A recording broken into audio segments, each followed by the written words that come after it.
Welcome to Deep Dive Devotions, where each day we slow down and dig into one chapter of the Bible, exploring its meaning, its context, and what it shows us about God and His work in our lives.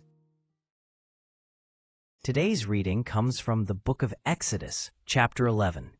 We're right at the climax of the big showdown between God and Pharaoh, where God is preparing to deliver the final devastating blow that will finally break Pharaoh's stubbornness and free his people, the Israelites.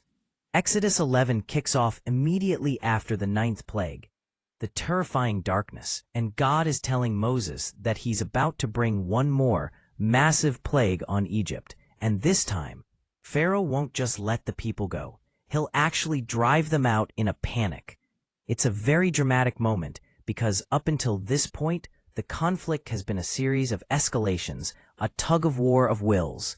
But here, the language shifts from a negotiation to an eviction.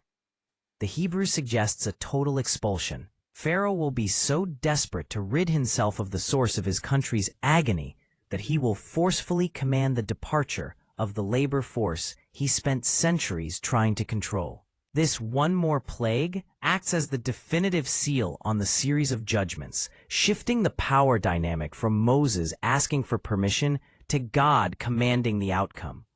This finality reminds us that while God is patient, his judgment is ultimately decisive and irresistible. Then, God gives Moses specific instructions.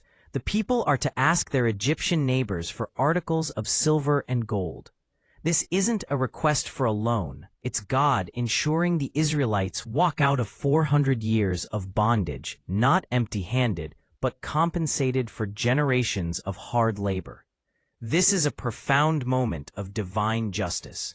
For centuries, the Israelites built cities under the whip, receiving nothing but bare rations.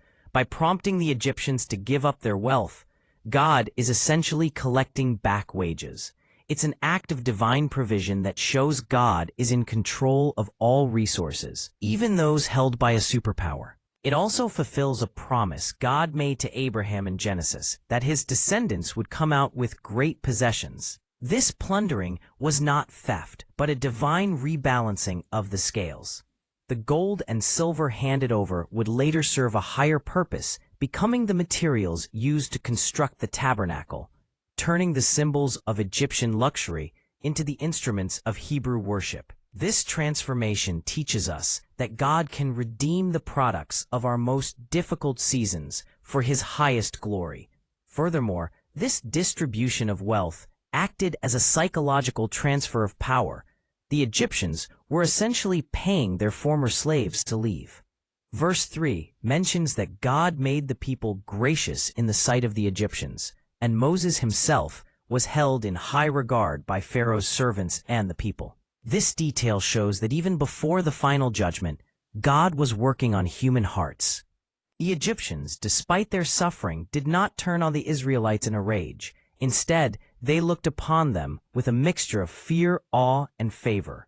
They recognized that the God of Israel was the true power, and Moses was his undisputed representative.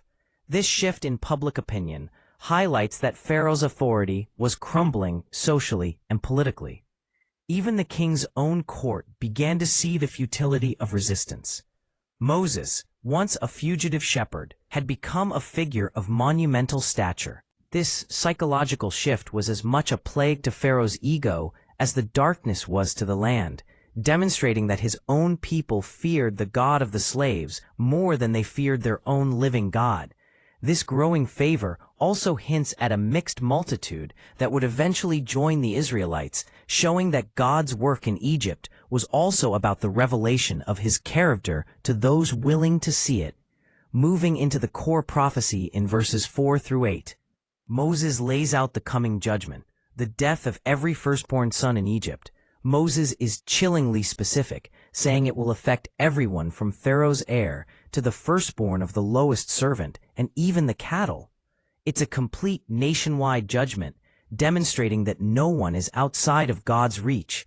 In the ancient Near East, the firstborn was the symbol of strength and the primary heir. For Pharaoh, His firstborn son was a living God in waiting, the future of the dynasty. By striking the firstborn, God was striking at the heart of Egyptian identity. The inclusion of cattle is also significant, as many animals were worshipped as manifestations of deities. This was a direct assault on the entire pantheon of Egypt, proving their gods were powerless. The plague on the firstborn was a direct poetic justice for Pharaoh's earlier decree to drown Hebrew infants. The measure he used against God's firstborn people was now being returned upon his own head. This illustrates a recurring theme. The architect of oppression often finds himself trapped within his own design. What's absolutely vital here is the contrast in verse 7. Moses promises that among Israel not even a dog will growl. This incredible detail shows that God makes a massive, clear distinction between his people and those who oppose him. While Egypt would be filled with a great cry, such as had never been heard before, Israel would experience a supernatural stillness. The peace would be so profound that the natural world, represented by the dog, would not even emit a sound of warning. For a dog to remain silent during a night of such widespread death was a miracle, a sign that the destroyer was not authorized to enter Hebrew camps. The difference is stark.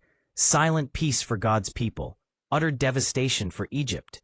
This distinction is the core of holiness or being set apart. It reminds us that God is not a chaotic force, but a precise judge who knows those who are his and provides a hedge of protection around them.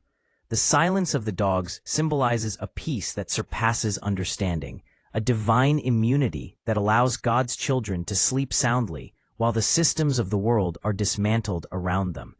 It illustrates that when God decides to protect, even nature is brought into submission. This silence was the acoustic signature of God's presence, a holy quiet in opposition to the chaotic mourning of the Egyptians. The great cry predicted in verse 6 is not just grief. It is the sound of cosmic collapse. In Egyptian mythology, the cry often represented the disturbance of Ma'at, the cosmic order. By announcing this cry, Moses is declaring that the foundations of the Egyptian world are being shattered. This cry would rise from the palace to the dungeon, signifying that social hierarchy provided no safety against divine judgment. It serves as a haunting reminder that human structures are paper-thin when they stand in opposition to the Creator. Conversely, the peace of Israel was the presence of a new order. For the Israelites, that night was the beginning of their national life, a moment where they were being born out of Egypt. The silence allowed them to hear God's instructions with perfect clarity. It reminds us that in our own lives, God often calls us into a place of stillness so that we can clearly discern his next move, while the world around us is in a state of frantic confusion. Moses ends this confrontation by telling Pharaoh that his own servants will come bowing down, begging the Israelites to leave. The irony is thick. Pharaoh, who demanded all bow to him, would find his inner circle prostrating themselves before the leader of a slave rebellion.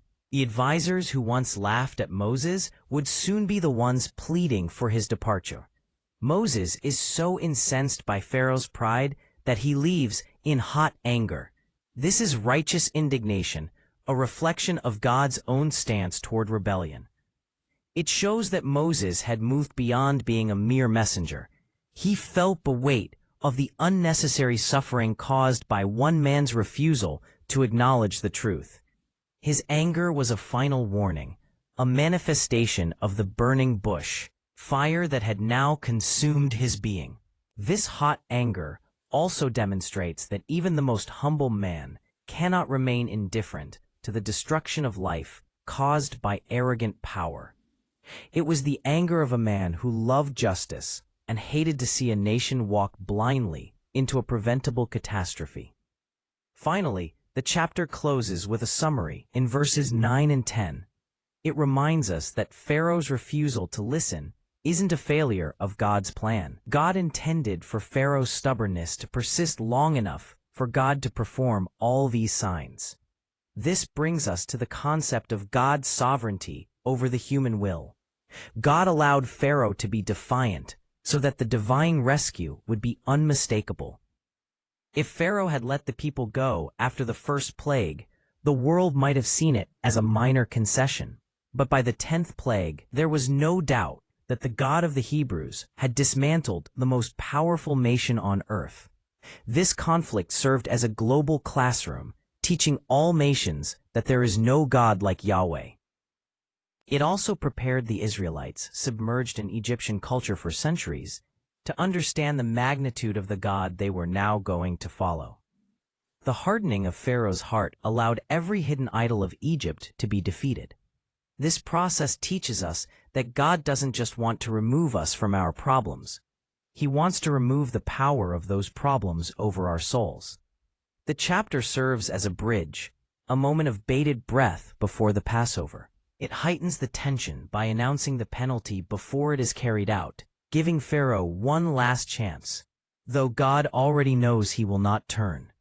This entire chapter is a powerful demonstration of God's authority, his precise justice, and his faithful redeeming power. It sets the stage for the most significant event in the Old Testament, the Exodus, which would become the template for understanding salvation for thousands of years. We see here a God who hears the cries of the oppressed, a God who manages the minute details of a nation's exit, and a God who is unafraid to confront the highest powers of the world to ensure his promises are kept.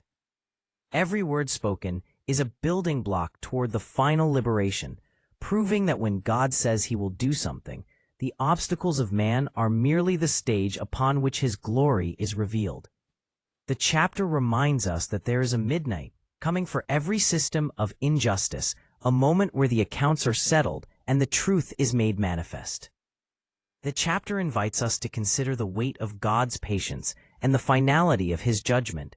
It challenges the reader to recognize that while God is slow to anger, he is also a God of justice who will not allow oppression to stand forever.